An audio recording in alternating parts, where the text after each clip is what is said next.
Bonjour, au sommaire, le nouveau Mercedes classe M, le Fiat Fremont côté tarif et du sport avec de la Formule 1 et les 24 heures du Mans virtuelles.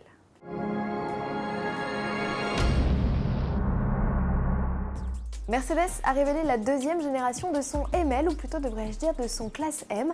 La firme à l'étoile profite de l'arrivée de ce nouvel opus pour changer le nom de son 4x4 Star. Celui-ci débarque 14 ans après les débuts du modèle.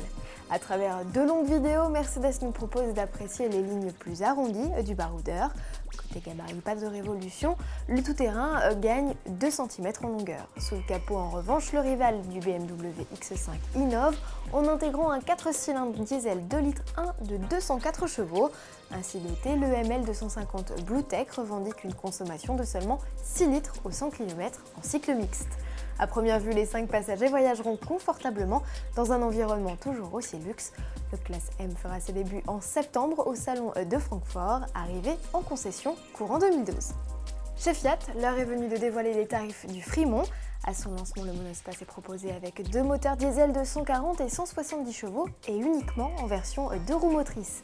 Ticket d'entrée 26 600 € avec la finition de base, Fremont, qui comprend 2 séries, ESP, 7 sièges, clim automatique Trizone, autoradio CD MP3 et démarrage sans clé. Le niveau supérieur d'Urban, facturé 1 500 € supplémentaires, ajoute radar de recul, allumage automatique des feux et système Bluetooth.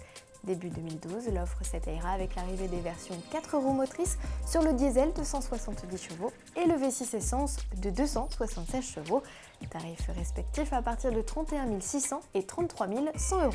Le week-end s'annonce sportif avec 2 rendez-vous importants. La Formule 1 pour commencer, qui traverse l'Atlantique, direction le Canada.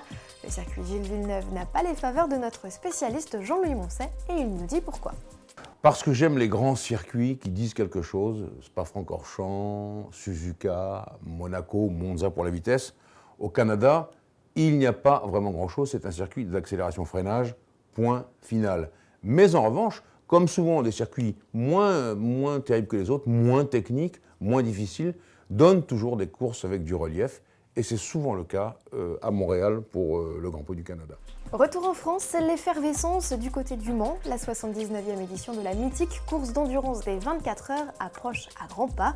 Autoplus.fr vous propose chaque jour jusqu'au samedi 11, jour du départ, une interview d'un pilote ou d'une personnalité qui a marqué la course. Enfin, pour clore ce chapitre Le Mans, sachez que vous avez la possibilité de prendre part à l'aventure en participant aux 24 heures du Mans virtuel. À vos souris, vous avez jusqu'au 10 juin 14h30 pour qualifier votre voiture. Le coup d'envoi de la course sur ordinateur sera lui donné simultanément à la vraie. Toutes les infos à l'adresse ci-dessous. À demain!